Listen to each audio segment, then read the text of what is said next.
नमस्कार मित्रांनो, मी गोपाल डाकेबळे. मित्रांनो, माननीय कोर्टाकडून स्थगिती मिळाल्याच्या नंतर आता पुन्हा एकदा नव्याने आर-टी-आय ॲडमिशन सुरू झालेले आहे. मित्रांनो, खाजगी शाळेत आपल्या पाल्यांना मोफत शिक्षणासाठी आपण आर-टी-आयचा ॲडमिशनचा फॉर्म जो आहे तो आता घरबसल्या भरू शकतो. मित्रांनो, कशाप्रकारे भरायचा याबद्दलची संपूर्ण ए टू झेड माहिती आपण आजच्या व्हिडिओमध्ये पाहणार आहोत. तत्पूर्वी जर का मित्रांनो आपण चॅनलवरती नवीन असाल तर कृपया चॅनलला सबस्क्राईब करून ठेवा. अशाच प्रकारचे माहिती आधारित व्हिडिओ आपल्यापर्यंत पोहोचत राहतील. तर पाहूया मित्रांनो या संदर्भातली सविस्तर माहिती.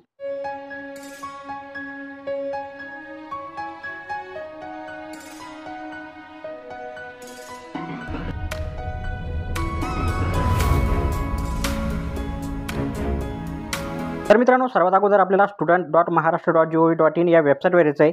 याची डायरेक्ट लिंक आपल्याला व्हिडिओच्या डिस्क्रिप्शन बॉक्समध्ये दिलेली आहे. मित्रांनो, इथे आल्याच्यानंतर आपण इथे खाली पाहू शकता पालकांना काही सूचना दिलेल्या आहे. या सूचना सविस्तर एकदा वाचून घ्यायच्या आहे मित्रांनो, आणि त्यानंतरच तुम्हाला हा फॉर्म सबमिट करायचा आहे. मित्रांनो, संपूर्ण सूचना वाचल्याच्यानंतर इथं खाली तुम्हाला हमीपत्र वगैरे जे सुद्धा इथं खाली दाखवलेले आहे. आता मित्रांनो, ऑनलाईन अर्ज कसा करायचा तर यासाठी तुम्हाला इथं मित्रांनो ऑनलाईन ॲप्लिकेशन म्हणून एक ऑप्शन आहे, याच्यावरती क्लिक करायचं. यानंतर मित्रांनो अशा प्रकारे एक पेज ओपन होईल. सर्वात अगोदर न्यू रजिस्ट्रेशनवरती क्लिक करा. इथं क्लिक केल्याच्यानंतर मित्रांनो सर्वात अगोदर जिल्हा सिलेक्ट करा. त्यानंतर मित्रांनो तुमचं जे पाल्याचं लास्ट नेम म्हणजे आडनाव असेल ते आडनाव टाका. त्यानंतर तुमच्या पाल्याचं फर्स्ट नेम म्हणजे पहिलं नाव टाका आणि मिडल नेम टाका. त्यानंतर मित्रांनो चिल्ड डिजेबिलिटी जर का अपंग असेल तर यस करा, नसेल तर नोवरती क्लिक करा. त्यानंतर मित्रांनो तुमच्या मुलाची किंवा मुलीची जन्मतारीख इथून निवडून घ्यायची आहे मित्रांनो, या कॅलेंडरमधून जी असेल ती. निवडल्याच्यानंतर मित्रांनो त्याचं वय इथं दाखवले जाईल. त्यानंतर हा कॅप्चा दिसेल. कॅप्चा तुम्हाला मित्रांनो इथं टाकून घ्यायचा आहे आणि मोबाईल नंबर टाकून रजिस्टरवरती क्लिक करायचं आहे. रजिस्ट्रेशन सक्सेसफुल झालेलं आहे. तुम्ही पाहू शकता मित्रांनो ॲप्लिकेशन रजिस्टर जनरेट सक्सेसफुली म्हणून आलेला आहे. तुमच्या मोबाईलवरती सुद्धा मित्रांनो हा रजिस्ट्रेशन नंबर आणि पासवर्ड जो आहे तो आलेला आहे. आता मित्रांनो तुम्हाला तो रजिस्ट्रेशन नंबर आणि पासवर्ड इथं लॉग इन करण्यासाठी टाकून घ्यायचा आहे. इथं मित्रांनो तो रजिस्ट्रेशन नंबर आणि पासवर्ड टाका. त्यानंतर मित्रांनो हा कॅप्चा दिलेला आहे. कॅप्चा टाकून लॉग इनवरती क्लिक करून लॉग इन करून घ्या. लॉग इन झाल्याच्यानंतर मित्रांनो आपण इथं पाहू शकता आपल्याला ॲक्नॉलेजमेंट नंबर दिसेल. त्यानंतर मित्रांनो ओल्ड पासवर्ड जो तुमच्या मोबाईलवरती आला तो टाका. त्यानंतर न्यू पासवर्ड तुम्हाला एक क्रिएट करायचा आहे, ज्यामध्ये मित्रांनो तुम्ही ABCD @ 1 2 3 4 अशा प्रकारे कुठलाही करू शकता. सबमिट करा. सबमिट केल्याच्यानंतर पासवर्ड अपडेट सक्सेसफुली झालेला आहे. ओके करा. ओके केल्याच्यानंतर मित्रांनो जो ID पासवर्ड तुम्ही आता बनवलेला तो टाकून हा कॅप्चा टाकून लॉग इन करा. लॉग इन झाल्याच्यानंतर मित्रांनो पाहू शकता चिल्ड इन्फॉर्मेशन भरायची आहे. सर्वात अगोदर तुम्ही जसं रजिस्ट्रेशन केलं तर तशा प्रकारे चिल्डचं नाव येणार आहे. त्यानंतर बालकाचे संपूर्ण नाव आता इथं मराठीतून टाकून घ्यायचं आहे मित्रांनो.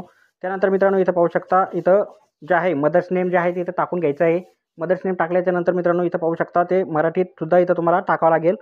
खाली तुम्हाला इथं मराठीसुद्धा दिलेली आहे. त्यानंतर मित्रांनो आता आईचं नाव मराठीतून टाकल्याच्यानंतर खाली तुम्हाला फादर्स नेम म्हणून विचारले जाईल. तर मित्रांनो सर्वात अगोदर फादरचं नेमसुद्धा इथं इंग्लिशमधून टाकून घ्या. सर्वात अगोदर आडनाव, त्यानंतर फादरचं नाव आणि त्यानंतर फादर. मित्रांनो खाली तुम्हाला वडिलाचं संपूर्ण नाम जे आहे ते मराठीत लिहायचं आहे. त्यानंतर मित्रांनो इथं तुम्ही चिल्ड्रन बर्थ तुम्हाला इथे ऑटोमॅटिकली आहे. जेंडर सिलेक्ट करा, मेल फिमेल आहे का जे असेल ते निवडा. त्यानंतर मित्रांनो इथे त्यांचं वय किती आहे तुमच्या पाल्याचं ते दाखवले जाईल. त्यानंतर मित्रांनो पुढे तुम्हाला पॅरेंट स्टेटस दाखवले जाईल, ज्यामध्ये तुम्ही सिलेक्ट स्टेटसवरती क्लिक करा. त्यानंतर मित्रांनो आता इथं पाहू शकता सर्वात अगोदर आपल्याला इथं मित्रांनो पत्ता भरायचा आहे आणि त्यानंतर मित्रांनो आपल्याला फॉर्म जो आहे तो एडिट करून लॅटिट्यूड लॉंगिट्यूड जे आहे ते सिलेक्ट करायचं आहे. सर्वात अगोदर मित्रांनो इथं तुमचा हाऊस नंबर वगैरे जो असेल तो टाकून घ्या. स्ट्रीट नेम वगैरे काय असेल ते टाका. लोकॅलिटी वगैरे असेल ते टाका. त्यानंतर डिस्ट्रिक्ट येईल. आल्याच्यानंतर मित्रांनो तालुका निवडा. त्यानंतर मित्रांनो विलेज सिलेक्ट करायचे ऑप्शन येईल. जे तुमचं गाव असेल ते गाव सिलेक्ट करा. त्यानंतर मित्रांनो खाली तुम्हाला ऑप्शन येईल यापूर्वी RT 25% अंतर्गत प्रवेश घेतला आहे का. घेतला असेल तर येस केल्याच्यानंतर मित्रांनो तुम्हाला फॉर्म भरता येईल. त्यासाठी नो करा. नो केल्याच्यानंतर सेव्ह करा. सेव्ह केल्याच्यानंतर पाहू शकता मित्रांनो चिल्ड डिटेल्स सेव्ह सक्सेसफुली झालेले आहे. ओके करा. ओके केल्याच्यानंतर मित्रांनो आता इथं तुम्हाला हा जो एडिट गुगल फॉर्म आहे याच्यावरती क्लिक करायचं. याच्यावरती क्लिक केल्याच्यानंतर मित्रांनो आता तुमच्या गावाचा इथं तुम्हाला नकाशा दिसेल. मित्रांनो जिथं तुमचं गाव तुमचं नाव दिसेल याच्यावरती मित्रांनो तुम्हाला अशा प्रकारे सिलेक्ट करायचं आहे आणि त्यानंतर सेव्ह आणि अपडेट ऑप्शन दिसत आहे. याच्यावरती मित्रांनो क्लिक करायचं आहे. सेव्ह आणि अपडेटवरती क्लिक केल्याच्यानंतर मित्रांनो तुमचं जे आहे गुगल ॲड्रेस जो आहे सक्सेसफुली अपडेट होईल. याला ओके करा. ओके केल्याच्यानंतर पाहू शकता लॅटिट्यूड आणि लॉंगिट्यूड इथं आलेला आहे मित्रांनो. आता इथं मित्रांनो तुम्हाला खाली यायचं आहे आणि सेव्ह बटनावरती क्लिक करायचं आहे. सेव्ह केल्याच्यानंतर मित्रांनो पाहू शकता चाइल्ड डिटेल्स सेव्ह सक्सेसफुली झालेले आहे. आता वरती सिलेक्ट करा. इथं ॲप्लिकेशनवरती क्लिक करा. ॲप्लिकेशनवरती क्लिक केल्याच्यानंतर मित्रांनो हा फॉर्म ओपन होईल. याच्यामध्ये सर्वात अगोदर ॲडमिशन रिक्वायर्ड निवडा, ज्यामध्ये मित्रांनो कोणत्या वर्गाला तुम्हाला ॲडमिशन घ्यायचं आहे ते निवडा. इथं मित्रांनो वयानुसार ऑटोमॅटिकली ते इथं येणार आहे. त्यानंतर मित्रांनो तुम्हाला इथं तुमची धर्म जो आहे तो धर्म सिलेक्ट करा. मुस्लिम, ख्रिश्चन, हिंदू, शीख, ईसाई जे असेल तो मित्रांनो इथं अशा प्रकारे सिलेक्ट करायचा आहे. सिलेक्ट केल्याच्यानंतर मित्रांनो खाली तुम्हाला सिलेक्ट कॅटेगरी निवडायची आहे. यामध्ये general, SC, ST, OBC, VGNT, SBC, NT संपूर्ण कॅटेगरी तुम्हाला दिलेल्या आहे. मित्रांनो जर का तुम्ही कास्ट इथं निवडलं तर मित्रांनो तुम्हाला ॲडमिशनच्या वेळेस कास्ट इथं आवश्यक असणार आहे. त्यानंतर मित्रांनो आता इथं पाहू शकता जर का जे चिल्डचं काही आणखीन जर का नाव असेल तर ते टाकू शकता मित्रांनो. इथं पाहू शकता कशात हँडिकॅप असेल तर ते टाकू शकता, नसेल तर नो करा. त्यानंतर मित्रांनो इथे पाहू शकता अफेक्टेड HIV अफेक्टेड आहे का, असेल तर येस करा, नसेल तर नो करा. त्यानंतर आधार नंबर मित्रांनो तुम्हाला इथं येस करायचा आहे. जर आधार नंबर नसेल तर नोवरती क्लिक करा आणि आधार रिसिप्ट जो नंबर असेल तो इथं तुम्हाला देणार आहे. जर का मित्रांनो तुमच्याकडे आधार नंबर असेल तर येस करा आणि पुढे तुम्हाला आधार नंबर द्यायचा आहे पाल्याचा, तो टाकून घ्या. त्यानंतर मित्रांनो पॅन कार्ड ID असेल तर टाका मित्रांनो, नसेल सोडून द्या. इथे एक तुमचा मोबाईल नंबर येणार आहे. त्यानंतर मित्रांनो खाली तुम्हाला ईमेल ID टाकला तरी चालेल, नसेल तर काही गरज नाही. त्यानंतर ॲड्रेस प्रूफ मित्रांनो तुम्हाला येस करायचा आहे आणि त्यानंतर बर्थ सर्टिफिकेटसुद्धा तुम्हाला पुढं येस करायचं आहे. त्याखाली तुम्हाला कास्ट सर्टिफिकेट विचारले जाईल, यालासुद्धा मित्रांनो तुम्हाला येस करायचं आहे. येस केलं तरच मित्रांनो तुमचा हा फॉर्म जो आहे तो पुढे सबमिट होणार आहे.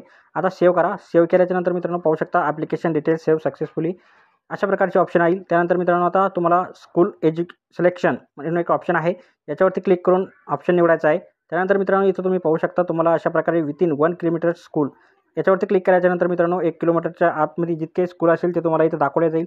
तर नसेल मित्रांनो तो 1 ते 3 किलोमीटर स्कूल जे आहे याच्यावरती क्लिक केल्याच्यानंतर तुम्हाला 1 ते 3 किलोमीटरच्या आतले जे स्कूल असेल ते तुम्हाला इथं दाखवले जाईल. मित्रांनो तुम्ही 1 ते 10 पर्यंत इथं स्कूल जे आहे ते निवडू शकता. त्यानंतर मित्रांनो जे स्कूल तुम्हाला इथं निवडायचं आहे त्याच्यासमोर इथे बॉक्स दिलेला आहे, त्या बॉक्सवरती टिक करा. टिक केल्याच्यानंतर मित्रांनो सेव्ह करा. पाहू शकता स्कूल डिटेल्स सेव्ह सक्सेसफुली झालेली आहे. आता मित्रांनो तुम्हाला पुढे यायचं आहे. पुढे तुम्हाला शेवटचा ऑप्शन आहे फॉर्म सबमिशन. तर मित्रांनो फॉर्म सबमिशनवरती क्लिक केल्याच्यानंतर मित्रांनो पाहू शकता तुम्ही भरलेला संपूर्ण फॉर्म अशा प्रकारे तुमच्यासमोर ओपन होईल. इथे मित्रांनो तुम्ही इथे पाहू शकता इथे एक टिक आहे. या टिकवरती क्लिक केल्याच्यानंतर मित्रांनो तुम्हाला कन्फर्म सबमिट म्हणून एक ऑप्शन येईल, याच्यावरती क्लिक करा. तुमचा फॉर्म सबमिट होईल. सबमिट झाल्याच्यानंतर मित्रांनो PDF प्रिंट म्हणून एक ऑप्शन येईल. मित्रांनो त्याला प्रिंट करून ठेवा. तुमचा फॉर्म जो आहे तो PDF मध्ये ठेवा किंवा मित्रांनो तुम्ही त्याची प्रिंटसुद्धा काढून ठेवू शकता. तर मित्रांनो अशा प्रकारे तुम्ही घर बसल्या RTIचा फॉर्म जो आहे तो ऑनलाईन भरू शकता. तर भेटूया मित्रांनो पुढच्या व्हिडिओमध्ये अशाच एका नवीन माहितीसह.